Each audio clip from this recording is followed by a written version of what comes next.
Bem-vindo ao programa Sala de Visitas. Hoje eu entrevisto o padre Dr. José Eduardo de Oliveira e Silva, da Diocese de Osasco. Ele tornou-se referência no que diz respeito à defesa da família no âmbito nacional.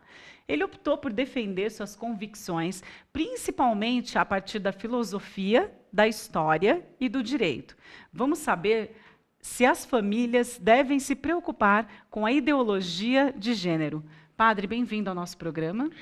Muito obrigado, agradeço o convite que me fizeram estar aqui na TV Câmara. Perfeito, vai ser um prazer, Padre. Padre, começando, eu queria que o Padre explicasse para a gente o que é ideologia de gênero. A ideologia de gênero é uma teoria sobre a identidade humana.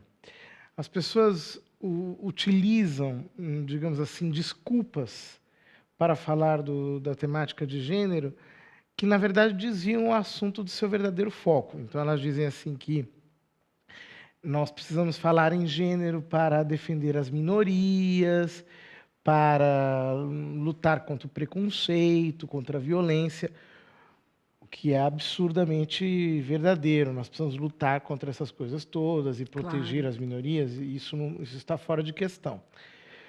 E, para isso, dizem eles, nós precisamos adotar a perspectiva de gênero. E aí não explicam do que se trata, né?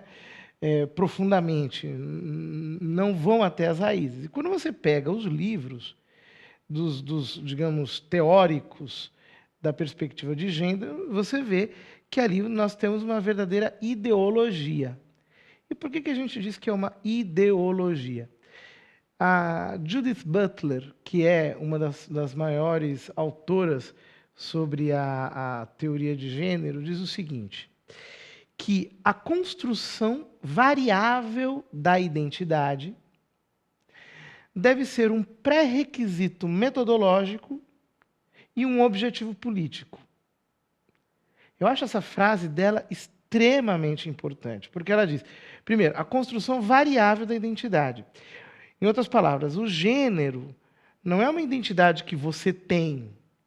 Ninguém tem uma identidade para os autores da perspectiva de gênero. O que você tem na verdade, uma metamorfose ambulante. É a construção variável da identidade. Quer dizer, a identidade ela vai se dissolvendo e se refazendo a cada instante. Ela é fluida, evanescente e eles tratam isso como um pré-requisito metodológico e normativo.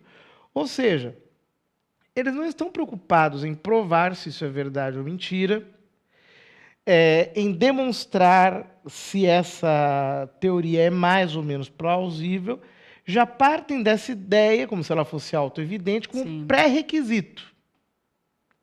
E depois dizem que é um objetivo político. Então, isso é claramente ideológico. Quando você pega uma ideia parcial e você a absolutiza e a transforma num princípio, a partir do qual você julga a realidade inteira, você está diante de uma ideologia. Com certeza. Padre, de que forma se quer implementar essa ideologia no Brasil? Tem experiência disso em outros países? Sim, nós temos diversos países que aderiram à ideologia de gênero. Um caso muito emblemático foi o que aconteceu na Dinamarca. Eles aderiram e depois um grupo de pessoas fez um documentário, que inclusive pode ser visto na internet, chamado Paradoxo da Igualdade. E mostraram em que creem os ideólogos de gênero, né? Começaram a ensinar nas escolas que nenhuma criança tem uma identidade sexual, nenhuma criança é menino ou menina.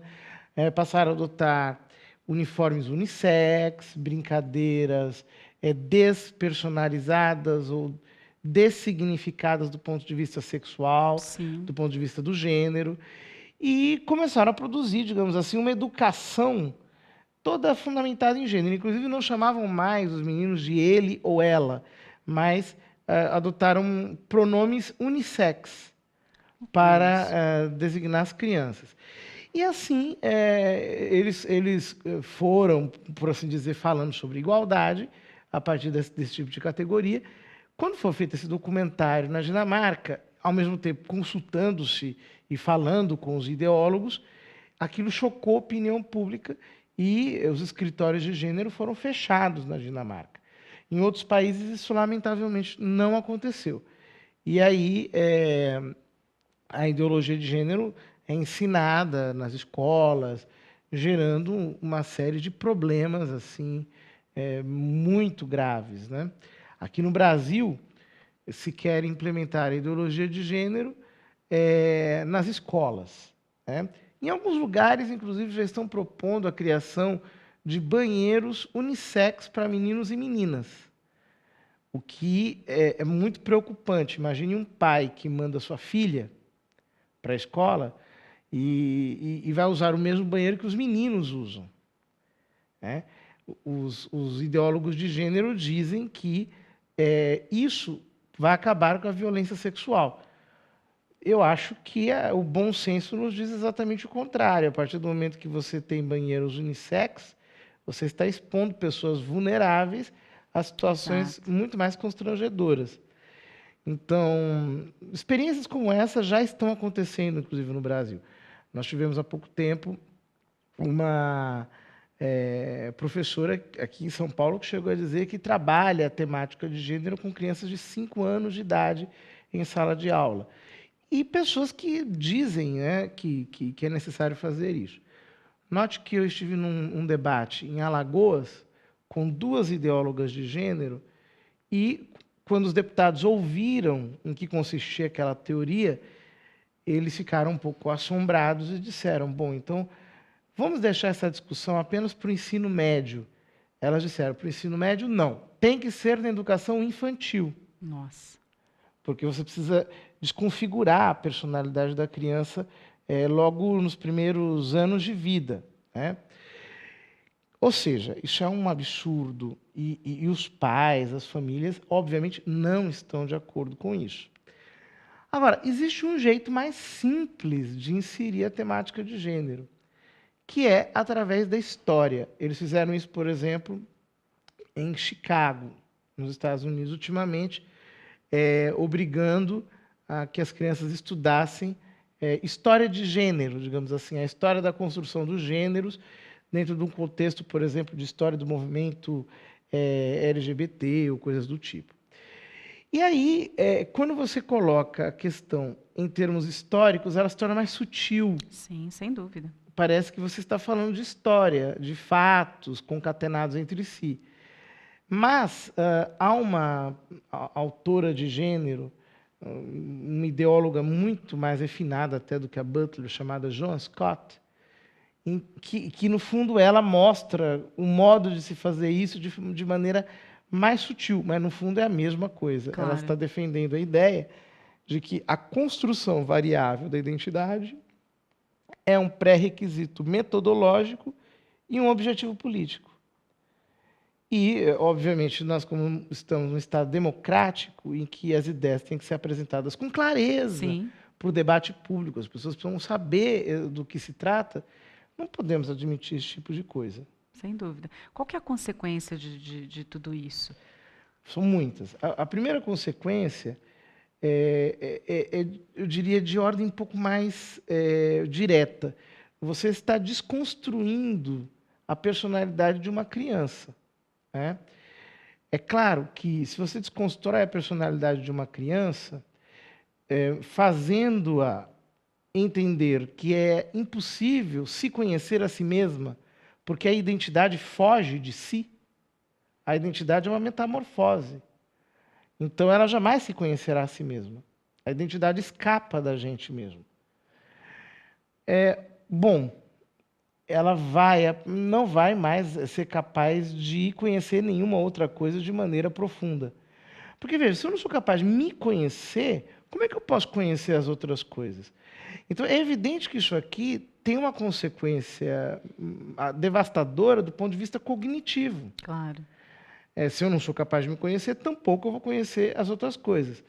Os autores desconstrucionistas, desde a década de 70, estão tentando fazer isso. Quando eles inventaram o desconstrucionismo nas universidades e disseram que a gente pode convencer qualquer pessoa de que uma coisa não é ela mesma, né? Então eu posso convencer, por exemplo, que o macarrão não é macarrão. Sim. Isso permaneceria uma excentricidade acadêmica, porque é absurdo. Se você vai ao supermercado e quer comprar macarrão, você não vai na prateleira de arroz, você vai na prateleira onde tem macarrão. Sem dúvida. Agora, a partir do momento que eles criaram um uso inteligente disso, jogando essa contestação para a própria identidade do sujeito, aí você consegue convencer qualquer pessoa de que nada é ele mesmo. Você consegue convencer. Se eu não sou mais capaz de conhecer a mim mesmo, por que o macarrão é macarrão? Se nem eu sou eu de verdade. No final você vai acabar contestando tudo, né? Você contesta tudo, mas não é a contestação sadia de quem critica. É a contestação de quem está esvaziado de sentido. A mente vai ficando completamente confusa diante da realidade.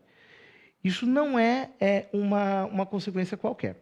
Há uma outra consequência de ordem mais social, que é a dissolução da família, né? E isso aqui é muito importante, porque quem defende a ideologia de gênero, em geral, é muito enganado. São pessoas que não percebem o que está acontecendo, né? Não estudaram esses autores profundamente e defendem em nome da igualdade, defendem em nome da tolerância, defendem em nome do respeito. Inclusive dizem assim: vocês estão defendendo a família, mas nós defendemos todas as famílias, inclusive as famílias das minorias. O que eles não entendem é que a perspectiva de gênero foi criada para destruir não a família tradicional ou a família natural, mas ela foi criada para destruir a própria noção de família. Porque, veja, se eu não tenho uma identidade, como é que eu posso ser um papel dentro de um contexto familiar? Não faz sentido. Não faz sentido você ser pai, ou mãe, ou filho, ou avô, ou avó de família monoparental, ou de uma família alternativa, ou de uma família natural. Quer dizer, se você não tem figuras familiares, você não tem a própria noção de família. Todo mundo se torna um ente avulso. A família, portanto, acaba sendo um ajuntamento de pessoas artificial. Você pega, agrupa um conjunto de pessoas e faz um laço em torno deles. Sem referência alguma. Sem referencial intrínseco dessas pessoas Sim. entre si. Então, a consequência mais, digamos assim, social, a consequência última disso, é a extinção da própria noção de família. E é de todo tipo de família. É família natural, é a família homossexual, como gostam de dizer, é a família Sim. monoparental, todo tipo de família.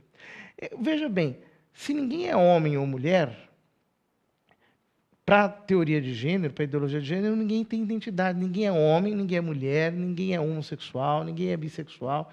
Não existem essas categorias. Então, não tem sentido. Todas as minorias que militam pela ideologia de gênero, lamentavelmente, estão muito equivocadas. A hora que elas perceberem do que se trata, elas vão se dar conta de que estão sendo feitas de trouxas. Complicado. Complicado, padre. Bom, a gente vai para o intervalo, daqui a pouquinho a gente volta mais. Até já.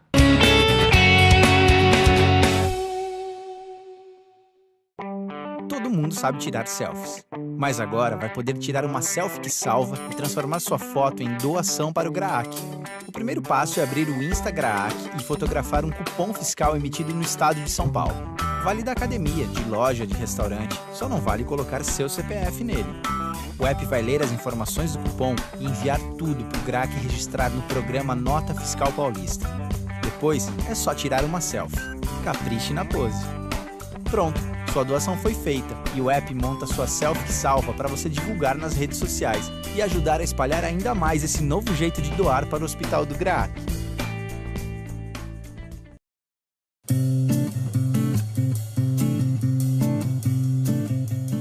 Para ter uma alimentação saudável, é necessário combinar uma variedade e quantidade de alimentos. É importante que em cada refeição sejam consumidos verduras e legumes e pelo menos uma fruta durante o dia. A ingestão de cereais e fibras ajuda no funcionamento do intestino. Já leite e seus derivados, carnes, peixes, fornecem proteína, cálcio, vitaminas. Evite frituras, doces para manter uma boa alimentação.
Sala de visitas está de volta. Eu estou batendo um papo aqui com o padre Dr. José Eduardo de Oliveira e Silva, da Diocese de Osasco, que se tornou referência no que diz respeito à defesa da família em âmbito nacional.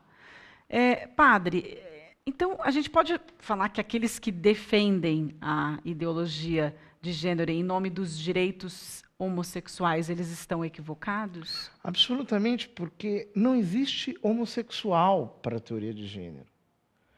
Se eu não tenho uma identidade, se a identidade é uma metamorfose contínua, se ela foge de mim, como é que eu vou ser homossexual?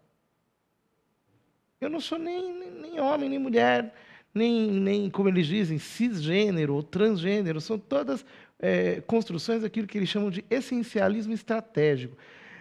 Inclusive, postei há um tempo atrás no Facebook um trecho de um seminário queer que teve aqui em São Paulo, do movimento queer, em que eles estavam discutindo sobre isso. E alguém dizia, mas nós não podemos usar o essencialismo estratégico? E a mulher respondia, olha, nós sabemos que não existe mulher, que a mulher é um símbolo, e todo símbolo é autoritário, é violento, é agressivo, mas a gente usa esse símbolo mulher para defender as bandeiras feministas, para a gente avançar na agenda. Mas nós sabemos que não existe isso. Ela dizia, por exemplo, nós defendemos o casamento gay, mas não existe gay, né? Então, notem, dentro do movimento, os ideólogos são muito conscientes disso. Quem não é consciente são os militantes. E esse é um problema, porque quando a gente explica para os militantes isso, muita gente até volta atrás. Fala, nossa, mas é assim mesmo? Então, porque se é chocante, isso, né, padre? Exato. É se é isso, então não tem sentido nós estarmos defendendo essa coisa. Padre, como que a população está reagindo diante de tudo isso? Está reagindo muito bem. Aqui no Brasil, graças a Deus, houve uma onda de conscientização em todo o território nacional. Foi algo realmente digno de nota, porque desde que a ideologia de gênero foi inventada, ela estava invicta. Mas chegou no Brasil. E quando chegou no Brasil, houve um primeiro enfim, esforço de golpe da ideologia de gênero no Plano Nacional de Educação. Na época, nós trabalhamos nisso, falamos com os parlamentares, e os parlamentares derrubaram a ideologia de gênero no Plano Nacional de Educação, e o Plano Nacional de Educação foi sancionado sem essa ideologia. Consequentemente, o governo federal repropôs a mesma ideologia através da Conferência Nacional de Educação para todos os municípios do Brasil. Então, nós temos mais ou menos 5.600 municípios no Brasil. E aí, os municípios tinham que aprovar o Plano Municipal de Educação e também o Plano Estadual de Educação em cada estado. O que aconteceu foi que se produziram muitos materiais, foram dadas muitas conferências em todo o país, vídeos foram produzidos, as pessoas mesmo se foram organizando, e o resultado disso foi que nós tivemos um fenômeno que, inclusive, as grandes televisões brasileiras foram obrigadas a registrar, porque nos dias das votações, as famílias estavam lá enchendo as galerias das câmaras de vereadores de todos os municípios do Brasil. Aqui em Osasco também isso aconteceu. O resultado foi que, nos municípios em que já foi votado o Plano Municipal de Educação, a ideologia de gênero perdeu em 98%. Nossa. Foi realmente uma vitória da família assim, estrondosa. Foi a primeira vez que isso aconteceu. Foi a primeira grande reação à ideologia de gênero. E, graças a essa grande reação, inclusive trouxeram aqui ano passado a Judith Butler. Ela deu um seminário na Bahia, outro seminário em São Paulo, sobre o movimento queer, sobre as categorias de gênero, mas não tem mais jeito, porque a onda de consciência das pessoas está muito clara e não há poder contra a verdade. Quando você coloca os próprios textos dos autores diante das pessoas e dizem, olha o que eles mesmos dizem que é o gênero. e explica-se para todo mundo do que se trata. O que você pode fazer contra a verdade? São os próprios autores que dizem, só que eles falam dentro de círculos internos. Então, você expõe aquilo para a opinião pública, todo mundo percebe que é uma absurdidade, e a reação não pode ser outra senão essa que aconteceu aqui no Brasil, que foi maravilhosa, graças a Deus. Que bom. E nas igrejas, padre, como é que esse assunto é tratado? Nas igrejas, eu vejo que o assunto ainda é tratado de modo muito restrito. Não se fala muito de gênero nas comunidades em geral, né? Poderia se falar mais, inclusive. Nós temos falado também muito com os amigos evangélicos, Claro. para que falem sobre isso nas suas denominações. Tem começado, né? Claro. A gente percebe que as pessoas que às vezes falam não estudaram profundamente o assunto, mas de algum modo tomaram contato com algum bom material e têm falado sobre isso. Eu acho que quanto mais falarmos, melhor. O gênero, no fundo, era para permanecer como um assunto restrito a alguns iluminados, entre aspas. Eles ficaram muito chateados porque a Dona Maria começou a falar de gênero, o pipoqueiro começou a falar de gênero, a senhora que vende algodão doce começou a falar de gênero, todo mundo começou a falar de gênero e não era para acontecer isso. Inclusive, quando estava acontecendo as votações dos municípios, alguns jornais de grande circulação falaram desse surto de resistência ao gênero, né? O tema de gênero entrou para a pauta. E, graças a Deus, tem acontecido coisas estrondosas. Agora, em Niterói, por exemplo, o cenário era completamente desfavorável para a aprovação do plano municipal sem gênero, Sim. mas a família ganhou, né? Porque as pessoas vão lá, explicam, falam com os vereadores, etc. Então, não tem o que dizer, né? De fato, eu acho que não tem jeito. Cada vez mais as pessoas vão saber o que é o gênero. E é o que eu digo sempre, os homossexuais serão sempre respeitados e têm que ser respeitados. Mas o gênero não. A teoria de gênero nós não vamos respeitar.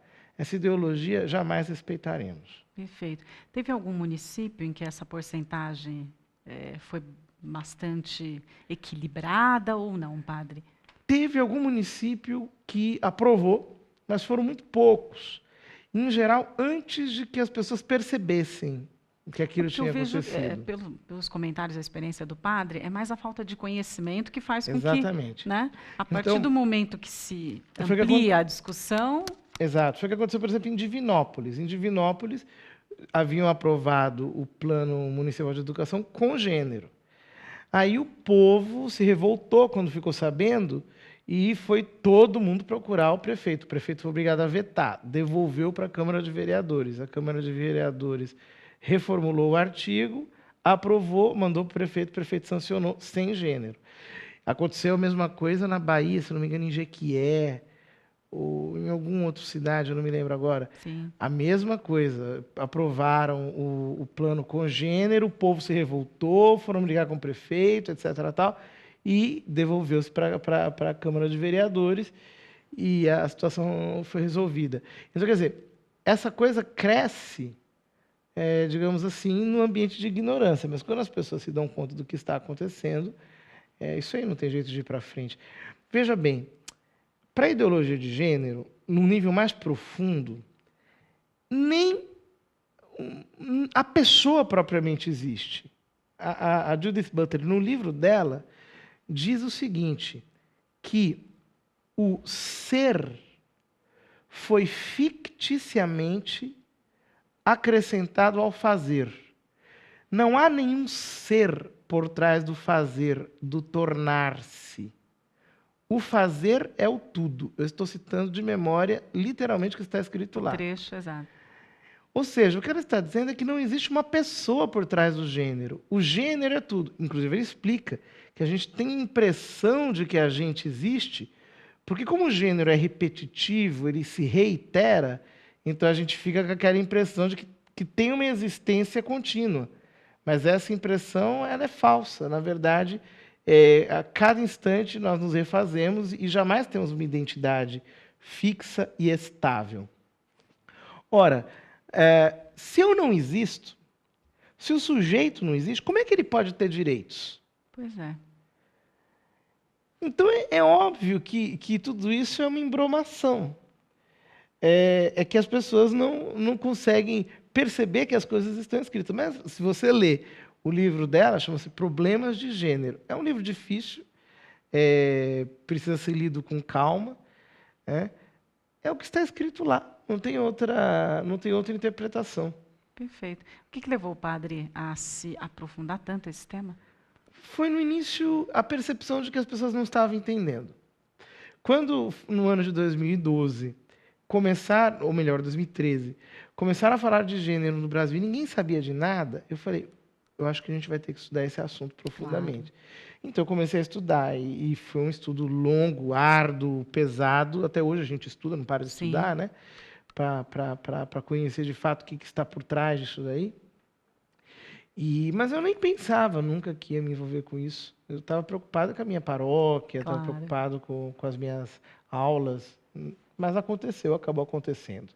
E fundamental, né, padre? Para servir como tradutor, até para a comunidade, para as pessoas e para quem tiver dúvida, né? Porque é um tema bastante polêmico e parece que todo mundo entende, mas na verdade não entende, né? Não entende. Não entende. As pessoas têm muitas opiniões, Sim. Mas conhecer profundamente demanda muito estudo, né?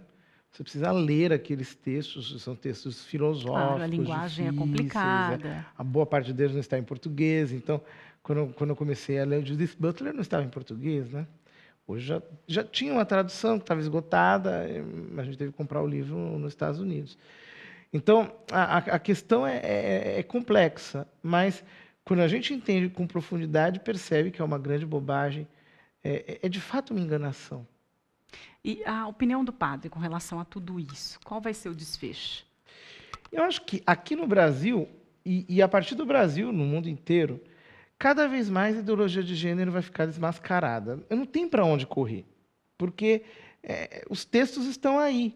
Então, mesmo nos lugares em que ela foi aprovada, os resultados vão aparecer, as pessoas vão se mostrar, quer dizer, depois de uma geração formada de acordo com essa perspectiva, você tem gente mais segura, você tem gente mais feliz, você tem pessoas mais éticas, pessoas que sabem mais o que é a vida. O que você tem como resultado? No funil, o que é que sai?